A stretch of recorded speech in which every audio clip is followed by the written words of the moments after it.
Hey,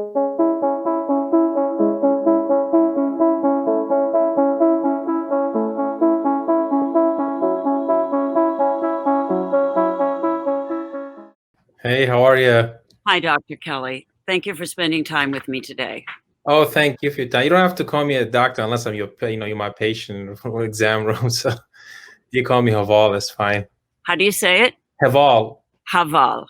And you means, call me Sharon. Thank you. It means Dr. friend Kelly, in Kurdish. it's Kurdish? Yeah, it means friend in our language. My name, I think, is from the Bible. It's the Valley of Sharon. But I wanted to ask you, there's so many things I want to ask you. I'm incredibly moved by your story, and there's so many things about it that are intriguing to me. Principally, so you were born in Syria, yes? Yes, I was born in Syria. In which year? I was born in 1983 in the city of Aleppo, which was one of... Go ahead. Yeah, that's like the second largest city in Syria, close to the Turkish border. Is one of the, probably right now, the most destroyed cities after the recent war. Yeah, and we've all seen, I think, photos of that or videos of that. And when you were born, was there already fighting there? Well, Syria is like many other Middle Eastern countries. It had the issue because of the political system. Most of them would have been oppression against the people who stand up to the government. So a lot of people who actually been fleeing Syria for years, and only very few can make it to Europe, and almost rarely anyone makes it to the US. So US is if you see a refugee in the US, it's very, very difficult actually to come to this country. One, because of distance, and two, because our refugee system is pretty tough to get refugees here. So what was the climate outside when you were a little kid? I mean, like I said to you, like a lot of people, as a refugee, I didn't live as a refugee. My father was a lawyer. My mom stayed at home. My parents both came from very wealthy families. So I grew up like living just like any American and European. Was there a turbulent climate even in that period, or was it relatively safe? In retrospect, when I read about it, it was, but a lot of the parents in Syria protected their children from understanding of the political climate, so they don't get in trouble when the kids go to school. So parents don't discuss politics, so kids don't like talk about it in front of the teacher, and teacher reported to the government. So it was I have friends here who are from these kind of climates, and even now they will not discuss any kind of politics at all. Even our politics here, they're afraid to say anything about anything. You're right. And many refugees in America right now who are here waiting for their citizenship are afraid even to speak about all the injustices going on against them. Like when they hear about anti-immigration sentiment, they can't say anything because they're afraid they might not get their citizenship. Exactly. And they're afraid that they won't be allowed to not only be allowed to stay, but I think people here in our own country at this time are starting to become afraid because we have a climate as Americans that we're not used to having ever before. Yes, it's very true. Like, it's very concerning to me because this country gave me so much, and I know what it looks like when we go down to that system where you start oppressing the people. So very afraid, but same time very hopeful that we go back to our principles as Americans and protect what we have. Yes. Yes, I'm sure. I'm sure this is somehow reminiscent of things that were frightening for you in your past. Yeah. I mean, I left when I was 11. So a lot of the stuff I started experiencing from learning the historical time, what happened, because my parents, actually, the only thing I knew something bad happened when the police stormed our house and started breaking everything and started beating my mom. And I kind of I jumped to help her, and then it beat me up, I think, and I fell on the ground and I started bleeding. So it was like kind of like being in the storm. It was like being in a movie, like you're watching everything going on, but you don't know what happened. And I was 11 and my brother was like, about 7. So Next thing I know, my uncle come to the house and tell us like, my dad got arrested at his job. My dad was one of the lucky ones. Yes, he got tortured, but he was able to pay himself out. Yeah. Right. And my parents would not tell me what happened. They told me it was just like a mistake, I think, that time. So next thing I know, we are in Turkey, and then we are in the airport in Frankfurt. And then I thought we were going on our European vacation. And then we go into this big building, and then they, takes our fingerprint, and we go into this room with like 2 beds and a bathroom share with the whole floor. Then I realized this is not the hotel we're supposed to stay at. And were you in a camp, a refugee sort of camp, or? So it was like a refugee camp. When you apply for asylum, and you get placed in those camp with a big large wall, and you wait until you get sent to a smaller camp in a smaller city. Yes. And where were you sent? Well, we were, I think, in Hanover or Frankfurt, I remember, and then we were sent to a small town, Herscheid, which is like, so you have to put perspective, like, it's like, I lived in Aleppo, a city of 2 million people. Now I'm sent to the mountain of city of 2,000 people. Right. So I don't understand how they resettle us. So here I am, one of the few people who is brown, who live, with a bunch of people who don't look like me, living in a mountain where it's snowing. I never seen snow in my life. And it was around 1996. And we were in this refugee camp. When you're a refugee in Germany on asylum, you can't work. So the government supports you by force. You're not allowed to work. So you kind of, you become a burden to the Germans. They make you live outside of the area where the German live. So you live in these like isolated neighborhoods. Mm-hmm. And, you don't look like any of them. And then, that's where I started. I was a very good student. And while you're there, did they give you an education at all? So that's the great thing about the European refugee system. You get an education. But, I was in a private school in Syria. I was in a French private school. Of course. So that was a downgrade of my education. Of course. It's hard to mention that, That's what I'm saying. Like the perception people have about refugee is like they think we all just live in middle of nowhere, have no food. But actually many refugees have, just like American any life, and because of war or political oppression, they lost everything. Of course, everything is taken from you. There is no individuality. It's a terrible situation. And the fact that you even had education or had a decent interior place to stay in a refugee camp is like a top refugee camp. It's like a better refugee camp than most. I have visited many refugee camps, and so many of them, there's not even a decent, healthy place, bathrooms or decent kitchens, and no education at all. So it's, at least you were in somewhere where it was somewhat civilized. You're right. Like, see, for example, I experienced a Kurdish side of Syria. My wife is a Kurd from Iraq. So her family was living in a mountain, hiding in caves during Saddam's attacks. So Right. she had to flee with all of her 9 siblings, go to like Turkish camp. And the first time she was able to see clean water in a faucet when she arrived in Nashville, Tennessee. Right. So she always tell me like, when the first time I walk into the apartment, I saw clean water and faucet.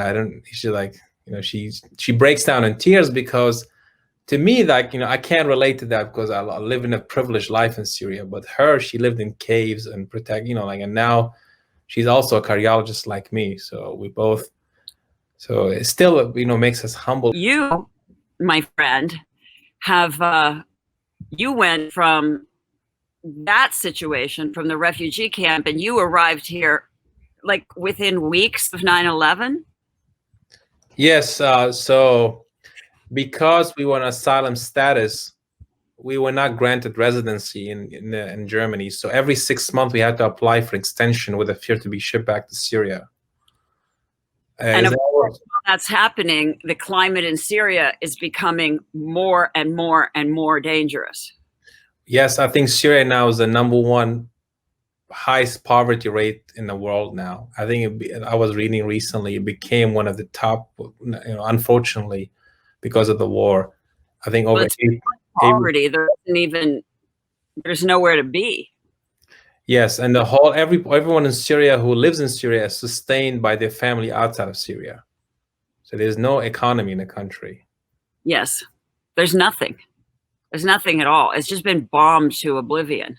It's unfortunate, and most people live in areas where there's still some safety, but again, prices of food and basic things are just so skyrocketed. I'm not sure how poor people live in Syria. Of course, we're beginning to see that here. We're beginning to see that where food prices are already doubling. I think it's this coming week that we're having a global food summit to stabilize food prices. And America will be in the same position as third world countries. So because we're not going to have any food because of all of the locust cycles everywhere. And the locusts that are coming into America and the 5 locust cycles in Africa, we are going to have an enormous food problem. So now we're going to have a global food conference to determine how to stabilize food prices so that food here doesn't become the same kind of crisis as it is everywhere. And it's the food prices here are skyrocketing already. It's very unfortunate. Like if you tell someone from the 1980s, what should we be doing in the 21st century? They will say by then you should have a cure for cancer and HIV and, and be flying, like, driving cars that doesn't need any gas. But we're dealing with the basic human needs again that we should not be dealing with at this moment in our advanced world. I just don't understand it still. Like how same thing was going on in this country with Black Lives Matter. Like, I mean, we should be not dealing with this right at this 21st century. We should be over this and advancing to peace. And I mean, we should be having these. I don't understand. I'm very confused. I don't know how to describe the word for it actually. I think that we are facing a time in our history that is going to be an overhaul of a system or an upgrade of what we need to do to have a better future and for our, children and their children. I mean, I have a 1-year-old, and when people ask me like, why are you speaking up? Why are you doing this? I'm like, I don't want my kids to grow up to be discriminated against because his last name is Muhammad, but he has dark hair. I want him to be treated like everyone else. And I don't want him to grow up and tell me, what have you done to prevent this? That's really I think that's what drives a lot of our work in advocacy and activism.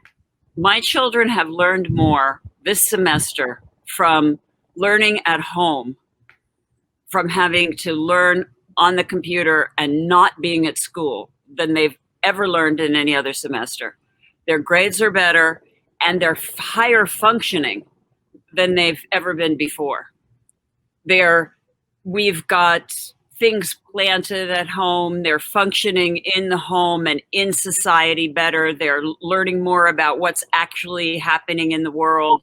They're understanding more how everything works, they've learned how to function in the home. They've learned how to do everything to take care of themselves. They're really actually learning this semester. I honestly don't want them to go back to school. I want them to stay learning online and do even when it's possible, to do their sports and their other interactions separately and differently. Like the COVID-19 pandemic truly showed the world, one is how connected we are to each other, and two, how what we're doing has to change dramatically. I mean, even like in public health, when COVID happened, I'm like, well, how are we going to teach people now about COVID? We can't really go meet people and do seminars. We can't really pass flyers out. So we actually start doing tele-public health education. Me and my wife, we actually start through WhatsApp groups, and then we took it to Facebook Live event for our Kurdish community first, and we started expanding to the American community. And we had a lot of people tuning in, and we just answered the question by inviting experts in COVID-19. We were reaching more people that you could reach in a physical space, and people felt comfortable asking questions. I think I think the COVID-19 pandemic, if anything positive comes out of it, is we're going to realize how connected we are and how we should use the virtual space to actually be more connected and teach each other. And that we as a global community are bigger than any individual element. True. One thing I was reading about your work, especially in HIV, and and how much like you actually made an impact on various organizations. But like you came from a very prominent an activist and actor. But what is a turning point for you? When you're in the film industry, I'm sure you're very busy doing so many things. But what was a turning point for you, like to say, okay, I'm gonna focus now some of my time, or the majority of my time, on what you're doing with with Africa and HIV. What was the turning point? So a lot of people could learn from you too. Like, what is, I don't know, did you have a moment? I had been working in activism even in my community growing up as a kid. My mother was very active, doing whatever thing that she could do, no matter how small. She was really loving. We were poor, but we did what we could do. But I think when I was nominated for a Golden Globe for Basic Instinct, and I was sitting in the room at the awards, and when they called my name, not everybody, but there was quite a bit of laughter in the room, as though it was kind of a joke, like that I was nominated, or I was kind of like a joke actress. And I was sitting there and I was thinking, I was so famous. And when I got so famous, I was really freaked out by it. And I went to a bookstore and I was talking to the guy I usually bought books from, and told him that I was having some kind of existential crisis. And I needed to really learn about fame. And I bought this book called, I think it was called like Fame, the Renown, or something like that. And it was an historical treatise on fame itself. Whether it was the fame of Jesus or the fame of Archimedes or whoever it was. And I started to really think about fame as an object lesson. And I started to recognize how fame was a tool, but it was actually a thing. And I started to think about what I wanted to do with my thing. And that if I was so powerful as an actress and it was still a joke, what was the point? What was the point of being the biggest actress if it didn't have any real meaning or respect? If all the work I'd done and all the effort I'd made to be the top of the heap was just a fucking joke, why should I continue to apply myself with such determination and dedication if what was going to be returned to me was disrespect? And I started to think about, perhaps I should apply my fame to something that had real meaning and value. And so that's what I did. Wow, that's an amazing turning point and story. Like at the peak of your career, where most people probably wouldn't think anything like what you did, took a turning point and made a difference.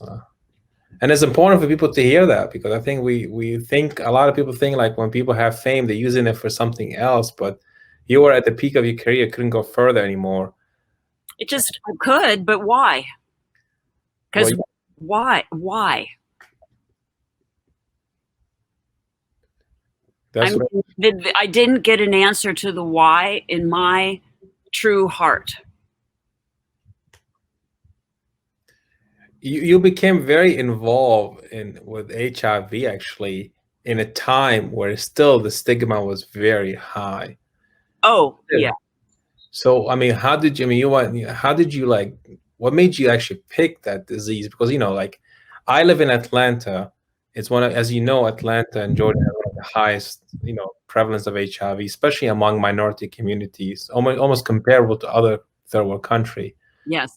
I've seen more HIV cases than anyone probably training anywhere else in the US, because just how we're trained at, at Grady. So, and it's very like a humbling experience, this watching the virus, Oh, yes. And there was a time in my career when I had gone on a radio show and said that how much it was affecting women, how intensely it was affecting women. And it was affecting women in Georgia so intensely. And then I got a call back from AMFAR, who I was still working with at the time. And they said that I had presented the statistics incorrectly, that it was only Black women, and that wanted me to change my statement. And I said no, that I wasn't going to delineate because of someone's color. If they wanted to do that, they could, but I would not. That women were women, and that was the way that I felt about it. And I started recognizing at that point in my work that even AMFAR, even the people that I worked with within the AIDS community were not working about AIDS, that they were working about gay men, white women, Black women, that there were priorities, even within a cure, and that there were priorities about who was going to get the care. There is such a delineation when it comes to finances and who will get care and why they'll get care and why they won't get care and what the cost benefits are of care for everyone. And if you buck against the system, you're going to get slapped around. And, you know, it's tough. It's tough if you're going to stand up and put your head out there to try to get things done. I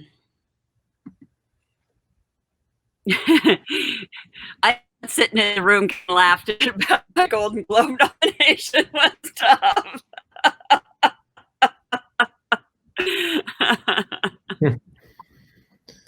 Well, I mean, you brought a great point about children. I mean, you have your own children. How do you feel? I mean, you went through the HIV pandemic with the experience that. How do you feel right now with the COVID pandemic and with your children? I mean, what is your thought? I mean, you lived through like a very important time in our history too in medicine. And now you've seen another pandemic growing with COVID-19. It's not dissimilar to the AIDS pandemic. I'm sure you recognize. It's like the AIDS pandemic in slow motion, or, I mean, it's so similar in so many ways to the AIDS pandemic. It's so similar in the way people started and wanted to deal with it. It's so similar in the way that, treatment was considered. It's so similar in the way that people are prejudiced and didn't want to let Black people into the hospital and didn't give people of color the same care. And it's just a nightmare for me to watch. It's just like, I mean, there's been days when I just feel like I'm losing my mind watching it. And there's so many similarities and so many socio-political issues that are similar. And there's even the protests happening, and it's such a bigger scale. And yet,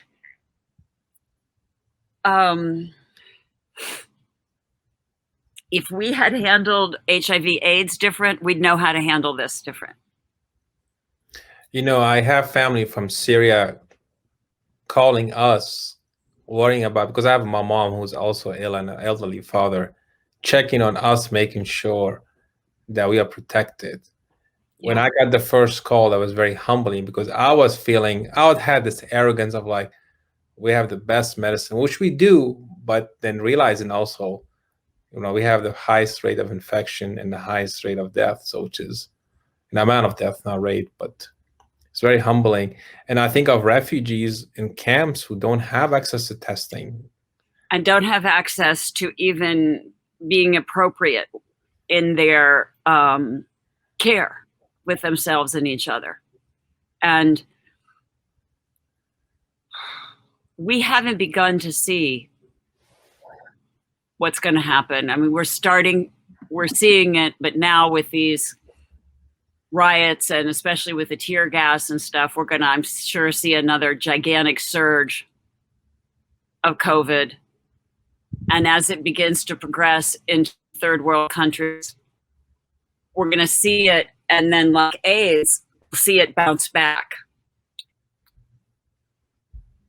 And it's very true. Right now, me, as I'm still in my training, actually I'm finishing this month, it's been a different way of practicing, because when I was on the floor taking care of HIV patient and TB patient back, you protect yourself, but you don't go home worrying about giving something to your family member. The pressure of being a physician to protect your patient and protect yourself. Well, we don't really worry much about ourselves, because we're really trying to do the best sometimes, and we forget ourselves. But the additional pressure now we face is, I come home, I have two elderly parents. God forbid one of them gets it from me because I'm carrier or I don't have any symptoms. Right.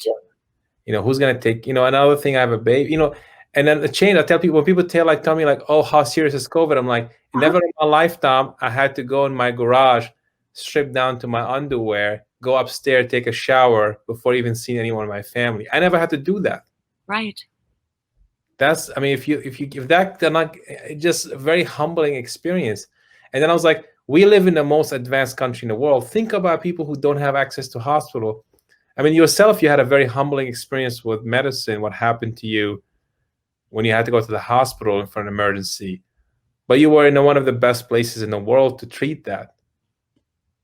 Yeah, but when I was in Africa in 1984, and I had to go to the hospital because I was hemorrhaging, and I went to a community hospital in Africa, and they didn't have room for me and put me in a cot in the hall, and people were flowing in, men, women, children, skinny, dying, skin coming off their bones, and no one knew why, and they had nothing to treat me with, and we didn't know what was happening.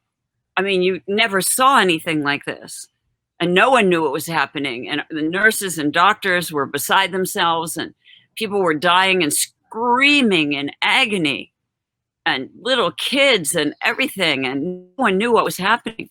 And fortunately, they didn't have blood to give me or medicine to give me. And I came home only to find out that this was HIV/AIDS. And once you see this sort of thing, once you witness really untreated HIV/AIDS,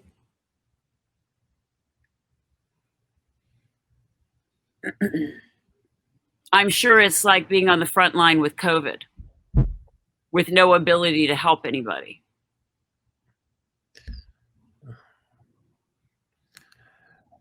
One of the things that I learned, as you know, there's over 70 million displaced refugees in the world. This is the highest in mankind history we ever had. And even in Syria, half of the country is displaced now. And I've been trying for the longest to bring attention how to deal with these 70 million people displaced around the world.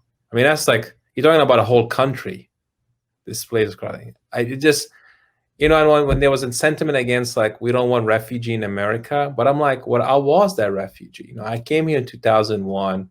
I was welcomed by Christian, church member from All Saints Episcopal Church. Even though after 9/11, people were still welcoming refugees. But what happened now? You tell me I don't want Syrian refugees here or any refugee, but I am that refugee. How do you think it made me feel? Because now I'm a doctor. You want me here, but what about like when I was 18 washing dishes? It just doesn't, I don't understand how we forget about like that. People start from somewhere. That's been my mission in life, to convince people that, refugees are like everyone else. And actually during this time, 1/3 of the doctors in America are immigrants and refugees. I think the resilience experience could be beneficial to us when we're dealing with one of the worst pandemic of our lifetime.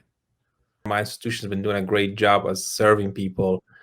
A lot of my work and my wife are doing actually is outside of our work. We volunteer in the communities, especially in refugee and immigrants community and poor Americans, where we realize there's a lot of lack of access to awareness of COVID. So we've been very actively trying to work with the different community leaders and churches to do actually screening and educate the public in simple term what COVID is. So we've been doing this since early March and following the CDC and WHO guideline. So how is it day to day in your practice at the hospital? Well, I'm in cardiology, so I get called about seeing cardiac patients, and some of them might have COVID, might not. Right now, it's calming down a little bit because I think we have more understanding of the disease. But I'm not an expert in COVID because I'm just like, I'm as a bystander seeing patient with COVID that may have heart disease. And this blood clot issue that's happening, are you experiencing that in the cardiac world? They're saying people are actually who you heard about have risk. Younger people are presenting with strokes and clots. So the positive thing is probably due to COVID. But I tell people, this started in December. We still don't know much. Are you noticing? I read something that Pepsid has this drug within the Pepsid that people are noticing that people who have taken Pepsid for 10 to 13 days are having a better reaction. Again, this is all trials and data. And again, you understand. So people are trying things, but it's all up to the experts making decision. Same thing with all these, whole media about hydroxychloroquine. I mean, all of this stuff, it was just a trial and error from the South Korea and China. Right. So, but every patient, every person, every family member or neighbor asks me, I'm like, this started in December 2019. Right.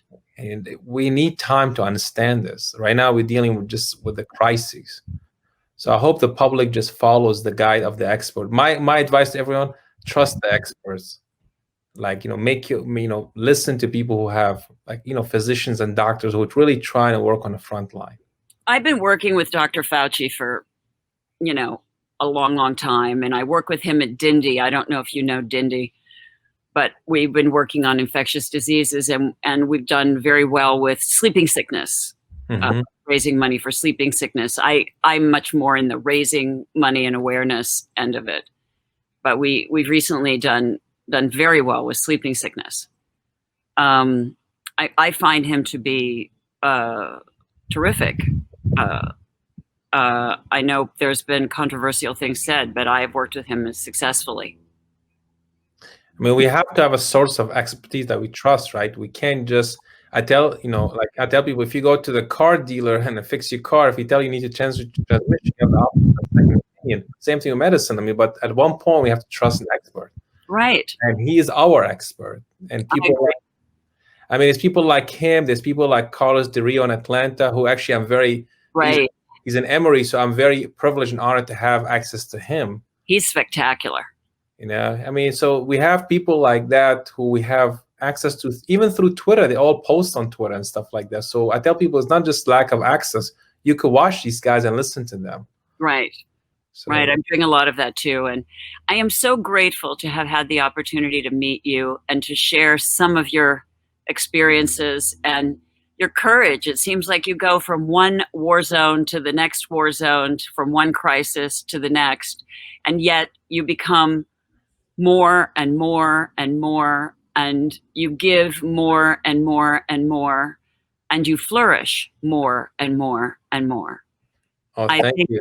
That you are a warrior of light, and I named my oldest son Rowan, which is the Buddhist word for a warrior of light, and I think that that's the thing that we can be the best in these dark times, is to allow ourselves to find our best self. And so I'm glad that you have the name of friend, and I would like to think of you as my friend going forward, and I would like you to think of me as your friend going forward. So if there's ever anything that I can do, please feel free to reach out, because I'm here for you. Oh, thank you so much. And I just want to finish, as Kurdish people, we have no country and nation to claim yet. But, we have a saying, if someone taught you an alphabet, you own them a book. And I feel like America I own volumes to this country. That's what I'm doing is an obligation, and there's a volunteer effort. So I'm very privileged to be here, actually, and me and my wife. Country. This is your country. However crazy we may be right now. Like we say in our family, you know, everybody else can talk about us, but we don't talk about, we don't say bad things about ourselves. So this is your home. Thank you. Thank you so much for your time, and I appreciate all the work you have done. Likewise. We're here to support people in need. And if you'd like to do the same, please press the link below.